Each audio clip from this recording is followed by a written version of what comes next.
Pelaku pencopetan ini diamankan sejumlah petugas keamanan stasiun Tanah Abang, Jakarta Pusat saat aksinya terpergok korbannya sendiri pada Kamis malam.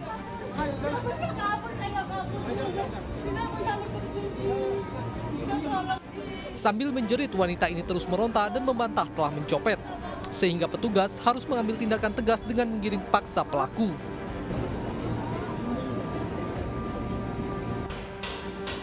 Saat menjalani pemeriksaan di ruang SPKT Polsek Metro Tanah Abang, Jakarta Pusat, Jumat siang, wanita 40 tahun warga Bogor, Jawa Barat ini hanya bisa tertunduk malu. Pelaku mengambil telepon genggam dari dalam tas milik seorang penumpang di tengah padatnya penumpang di dalam gerbong KRL tujuan Tanah Abang, Bogor. Pelaku mengaku telah 3 kali mencopet dan terpaksa melakukannya demi memenuhi kebutuhan hidup 2 anaknya yang masih balita setelah bercerai dengan suaminya. Didapat pelaku perempuan berinisial S, umur 40 tahun. Telah dilakukan interogasi bahwa pelaku ini mengakui telah mengambil HP korban. Lalu karena korban sedang buru-buru, korban juga orang dari luar daerah, jadi karena HP-nya kembali, jadi HP tersebut diserahkan korban dan korban tidak membuat laporan. Meski korban tidak membuat laporan resmi ke polisi, namun proses penyidikan tetap dilakukan petugas sebagai akibat perbuatan pelaku. Polisi pun telah menyiapkan pasal 362 KUHP tentang pencurian untuk pelaku dengan ancaman hukuman di atas 5 tahun penjara.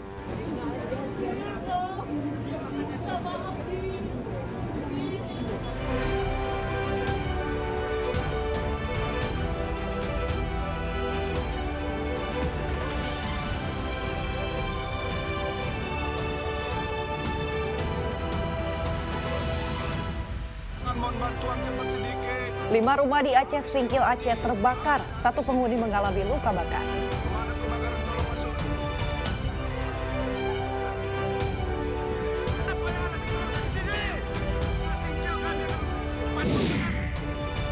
Jelang mendarat, penumpang maskapai Asiana Airlines membuka pintu darurat pesawat.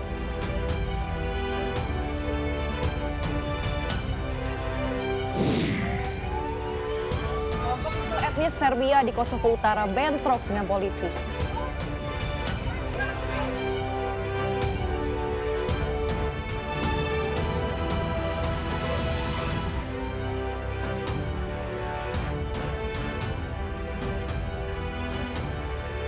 Halo, selamat pagi pemirsa. Kami hadir kembali dalam Ayus Pagi melengkapi informasi Anda di Sabtu pagi hari ini. Ya, selain 3 berita utama tadi, kami juga telah menyiapkan sejumlah informasi menarik lainnya bersama saya Yasmina Tania. Dan saya Brio Manatenaya. Kita simak Ayus Pagi selengkapnya.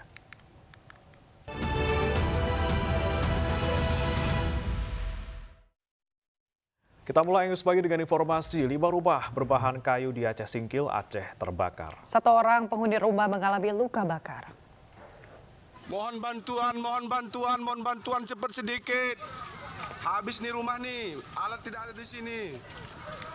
Pemadam kebakaran. Api melahap 5 unit rumah berkonstruksi kayu di Desa Pebuka, Kecamatan Singkil, Kabupaten Aceh Singkil, Aceh. Akibatnya 4 rumah ludes terbakar, sementara 1 rumah lainnya rusak sedang. Kebakaran diduga berasal dari korsleting listrik. BPBD Aceh Singkil mengerahkan 2 mobil damkar ke lokasi. Tidak ada korban jiwa dari peristiwa ini, namun 1 penghuni rumah luka bakar di bagian punggung saat berusaha menyelamatkan berkas dari dalam rumahnya.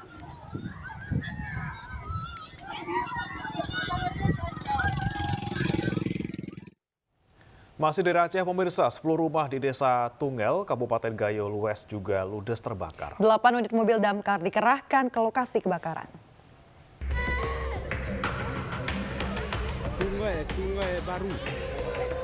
Warga Desa Tungel, Kabupaten Gayo Lues, Aceh panik dan histeris saat kebakaran melanda permukiman mereka pada Jumat sore. 10 rumah warga ludes terbakar dan rata dengan tanah. Api baru bisa dikendalikan pada malam harinya setelah 8 mobil damkar dikerahkan ke lokasi. Api diduga berasal dari korsleting listrik. Alhamdulillah lebih kurang ada 8 unit kita turunkan semua dari Trangun, dari Kota Panjang, dari Belangkegeren 5. Jadi 8 unit semua kita turunkan untuk evakuasi kebakaran di daerah Tungel Rikit Gaib. Untuk jumlah kediaman sudah diketahui? Perkiraan belum kita pastikan, perkiraan antara 10 rumah. Kebakaran sulit dipadamkan dan cepat menyebar lantaran bangunan rumah yang kebanyakan terbuat dari kayu. Tidak ada korban dalam musibah ini. Dari Gayo Lues, Aceh, Dosaino Ariga, iNews melaporkan. 5 rumah di kawasan padat penduduk Kecamatan Nanggalo, Kota Padang ludes dilalap si jago merah. Korsleting listrik diduga menjadi penyebab kebakaran.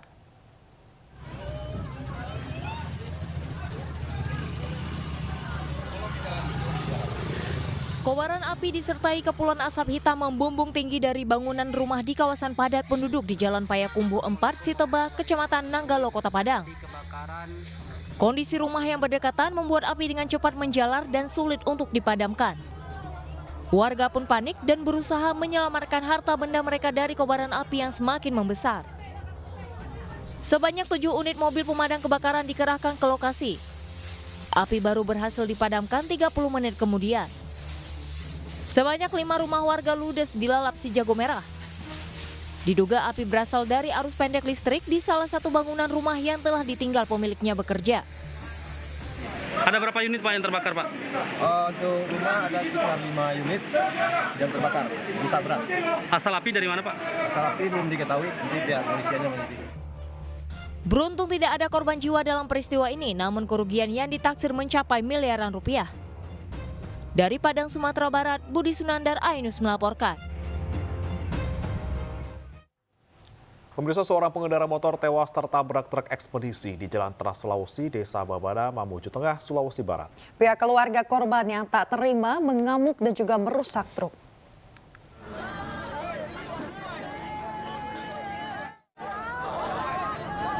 Teriakan dan tangisan histeris keluarga mengiringi jenazah korban saat dinaikkan ke mobil polisi untuk dibawa ke Rumah Sakit Satelit Mamuju Tengah. Korban dari Seliar, 58 tahun, tewas ditabrak truk ekspedisi usai gagal menyalip menggunakan sepeda motor di Jalan Trans Sulawesi, Desa Babana.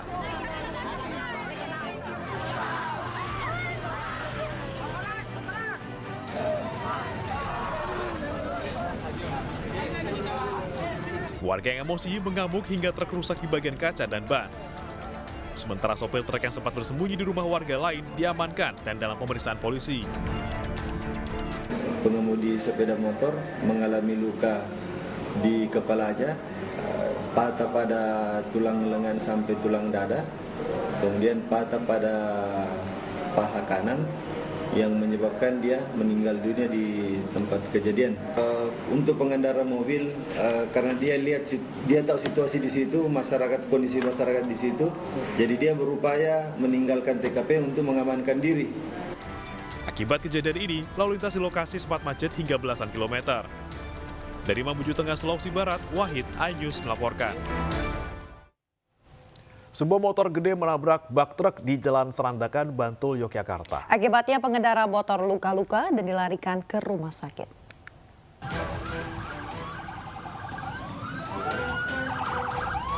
Video amatir merekam sesaat setelah kecelakaan yang terjadi di Jalan Serandakan, Bantul, Yogyakarta. Sebuah motor gede menabrak bak truk yang sedang menyeberang. Akibatnya, pengendara motor gede terjatuh hingga mengalami luka di bagian paha dan dilarikan ke rumah sakit. Korban yang berkendara beriringan dengan 3 motor lain diduga tidak bisa menguasai kendaraan saat berhadapan dengan truk yang akan menyeberang. Itu dengan kecepatan sedang ya sekitar 60-an lebih. Saya sudah usaha memberi aba-aba untuk pelan, hati-hati karena posisi jalanan ya rame. Pengendara moge udah berusaha mengerem, tapi mungkin oleng jatuh, motornya lari sama orangnya masuk ke kolong truk. Ada di Jalan Serandakan ini truk dari arah barat mau menuju ke arah timur dengan menyeberang, dari arah selatan menuju utara dengan menyerong. Lalu ada kendaraan moge dari arah timur dengan kecepatan tinggi.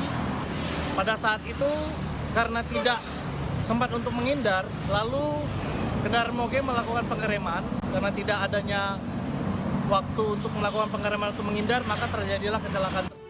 Kasus kecelakaan kini ditangani oleh Satlantas Polres Bantul. Dari Bantul, Yogyakarta, Trisna Purwoko, iNews melaporkan. Ya, bagaimana dan juga pemirsa ini menjadi pembelajaran juga ya bagi kita selaku pengendara agar ketika berkendara ini fokus dan juga itu kan bisa menyebabkan kecelakaan yang merugikan diri sendiri dan juga orang lain kalau misalnya tidak fokus. Apalagi tadi kan aturannya di jalannya kan sudah harus maksimal 50 km, tapi dia ngebut ya, terus tahu-tahu ketemu sama truk yang lagi mau nyebrang ya, kalau udah ngebut kan susah mau ngerem, akhirnya oleng jatuh. Makanya hati-hati ya. Ya, sehingga menimbulkan korban. Ya, kita ke informasi berikutnya. Yasmin, ini ada kecelakaan juga yang menimpa sebuah bus berplat merah yang mengangkut rombongan jemaat gereja di Kota Bitung yang kemudian ini berguling dan juga menabrak minibus di Jalan Raya Kecamatan Sonder, Kabupaten Minahasa, Sulawesi Utara. 3 penumpang tewas dan 2 penumpang lainnya kritis akibat kecelakaan tersebut.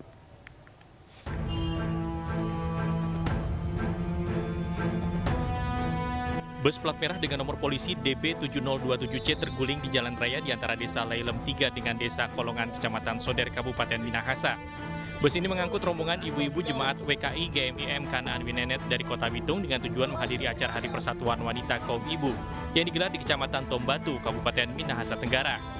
Kecelakaan terjadi Jumat pagi pukul 7.30 waktu Indonesia Tengah yang menyebabkan 3 penumpang meninggal dunia sementara 23 penumpang luka ringan dan 2 lainnya dalam kondisi kritis.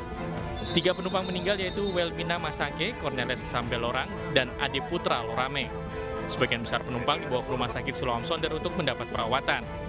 Kejadian berawal ketika bus mengikuti kendaraan patroli polisi guna menghindari kemacetan, namun sopir tak mampu menguasai kemudi dalam kecepatan tinggi. Pengemudi tersebut berusaha mengendalikan kendaraan dengan menaikkan roda depan di aspal kembali. Namun kendaraan tersebut langsung oleng sehingga pengemudi tidak dapat lagi mengendalikan kendaraan tersebut sehingga langsung terbalik arah kanan dan tergelincir. Tepatnya dari arah berlawanan juga datang kendaraan Avanza sehingga terjadi benturan dengan kendaraan Avanza. Namun kendaraan tersebut sudah terbalik sebelah kanan dulu. Pihak kepolisian masih menyelidiki kecelakaan yang menewaskan 3 penumpang dengan meminta keterangan sejumlah saksi. Dari Tomohon, Sulawesi Utara, Jeffrey Langi, iNews melaporkan.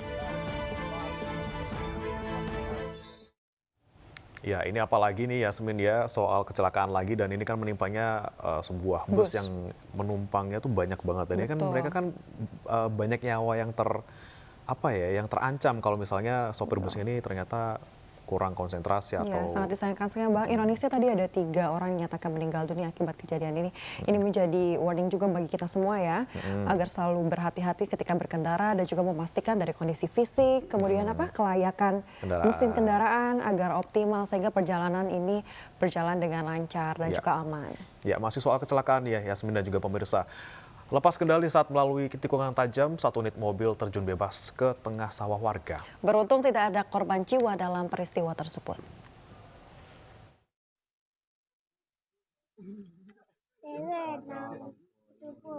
Dan pemerintah Provinsi Sulawesi Barat mengalami kecelakaan tunggal di Jalan Poros Mamasa Mamuju, Sulawesi Barat. Akibat kejadian tersebut, mobil terguling dan terjun ke sawah milik warga yang berada di samping jalan. Tidak ada korban jiwa dalam peristiwa tersebut. Namun akibat peristiwa ini, kerugian diperkirakan mencapai puluhan juta rupiah karena bagian depan mobil ringsek serta beberapa bagian lainnya mengalami kerusakan.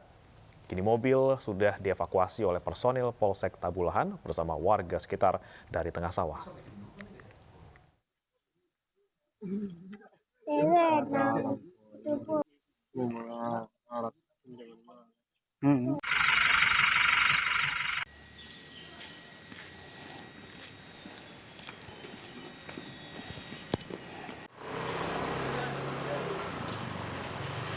Ya, pemirsa, Polres Tasikmalaya membekuk 7 orang sindikat membuat dan pengedar uang palsu. 2 di antara para pelaku merupakan pasangan suami istri.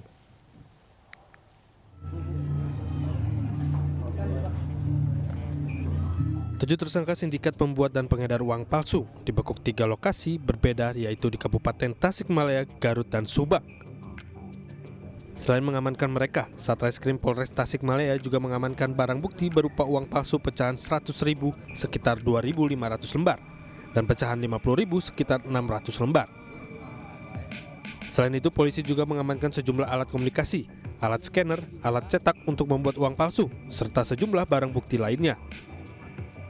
Modus yang digunakan dengan cara membelanjakan uang palsu ke warung-warung dan sebagian ditawarkan kepada warga.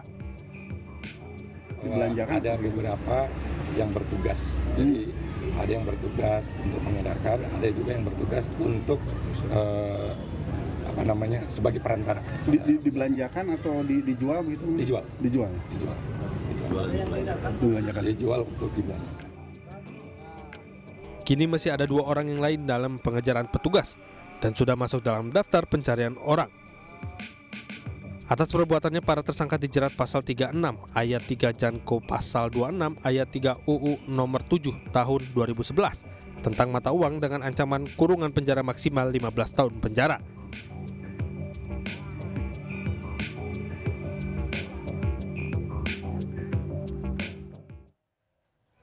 Korban ke-9 dari total 12 korban dukun pengganda uang Slamet Tohari asal Banjarnegara berhasil diidentifikasi oleh tim DVI Polda Jateng. Pihak keluarga korban telah memastikan identitas jenazah lewat tes DNA.